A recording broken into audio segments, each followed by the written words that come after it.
Alright guys, just a word of advice. I use my Cerberus triple ply knee sleeves as shin guards when I'm deadlifting so I don't bleed all over everything. And then I'll even put a pair of sweatpants on. Of course you can't do that in the meet, but you can do it in a strongman contest, and it just helps with your technique and stuff, because every half inch away from the bar is away from your legs, you're pulling another 50 pounds, so you want it to ride right up your legs. So that's my little tip, man. I'm gonna get started on this in a minute.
Today started warming up with a deadlift. I just trained upper back like 3 days ago, and I've been actually getting after it pretty good for the last, I don't know, month. Trying to get back into just lifting shape and stuff like that after OSG and Masters World's Strongest Man. And started up on the deadlifts, they didn't feel good. So now I'm gonna kind of take this as an active rest day or just a light training day. I mean, so I'm gonna end up doing some safety bar squats to work on my mobility and getting down. But you know, James over here, he's kind of like telling me to kind of take it easy today. I mean, what do you think? Don't make any progress if you hurt yourself. Yeah, true. So we're gonna kind of do some of these. He's gonna do good mornings with this while I do the safety bar squats, or the Hatfield version of the safety bar squats where I hold on to the rack. And I'm just trying to sit down in there and stretch and get my hip mobility back. Because also when I was warming up on the deadlifts and I'm pulling in, I was having problems pulling my hips like forwards before I pulled it off the ground, and it just didn't feel good today. So sometimes you gotta know when to bag it and switch on to the next thing. I don't wanna go full bore today, so I'm gonna just do some lighter training and still get some stuff done. What do you think? What do you think we should do today besides these? However your back feels. Some of the hypers. Yeah, we can go hard on the small exercise and not hurt ourselves. Yeah. Maybe either a carry drag or maybe just a drag for conditioning too. It's fine with me. I'll probably do the carrying drag. I'm back on. It sounds like I'll do carry and drag too then. But yeah, so just check out what we're doing.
Good. That's pretty easy.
So we just kind of finished up taking an active rest day.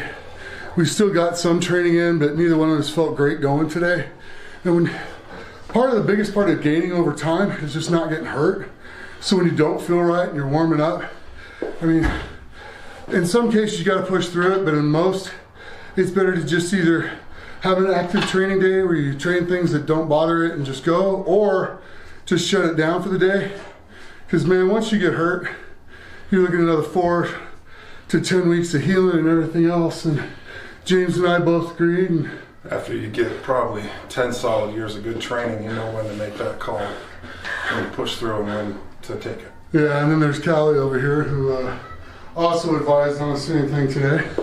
You want to tell us a little bit about that? Oh, you're on the spot. What, my insight for the day? Well, Nick is, a lot of people don't understand what Nick is really good at is intuitive training. It took me a long time to understand this because I am a 5x5, 4x5, 3x3, 2x2, 1 kind of girl and kind of mindset. That makes sense. That linear progress makes sense to me. Nick does not apply those principles into his training. But what he does do is that intuitive training where he will shut things down if they're not feeling good. So what I kind of had to do was adapt my ability to give him insight and give him feedback by what he does, not by what I do, because it didn't match, it didn't work for us. So it caused a lot of fights. Yeah, it did cause a lot of fights. But what he's really good at is just reading his body and knowing when to push hard, push through, and when to shut it off. And today was a day where we got plenty of time before anything important's coming up.